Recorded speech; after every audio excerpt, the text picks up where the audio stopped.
તેમને ખબર નથી કે ઉપર ફક્ત 8 યોદ્ધાઓ જ છે. અહીં નાજા ખાચર અને તેના 8 યોદ્ધાઓએ એવું તો તોફાન મચાવ્યું હતું કે દુશ્મન ઉપર આવવાની હિંમત નતા કરતા. જેમ રણથંભોરના ઘેરામાં બાદશાહનું સૈન્ય લાચાર હતું, તેવી જ રીતે ભીમોરાના ઘેરા વખતે મરાઠી લશ્કર લાચાર હતું.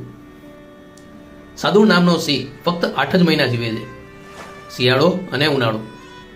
ચોમાસામાં જ્યારે ગાજવીજ સાથે વરસાદ પડે છે ત્યારે તેને એમ લાગે છે કે બીજો કોઈ સિંહ છુપાઈને ગર્જના કરે છે અને મને ચેલેન્જ આપે છે. તેને લલકારવામાં અને લલકારવામાં પોતે એટલો ગુસ્સે ભરાઈ જાય છે કે પથ્થર સાથે માથું ભટકાડીને પોતાના પ્રાણ દઈ દે છે. અત્યારે નાજા ખાચર જેવો સિંહ પણ પોતાને આંગણે તોપનો અવાજ કઈ રીતે સહન કરે, અસમંજસમાં છે કે મરી જાઉં કે સામો થાઉં. જેમ જેમ ટાઈમ જતો જાય છે, ધીરે ધીરે ગઢમાં પ્રોબ્લેમ શરૂ થાય છે. ફક્ત 8 યોદ્ધા હતા. પાણી હવે ખૂટવા લાગ્યું હતું. નવું પાણી ઉપર આવી ન શકે. કૂવા પાસે જ સેના ઊભી હતી.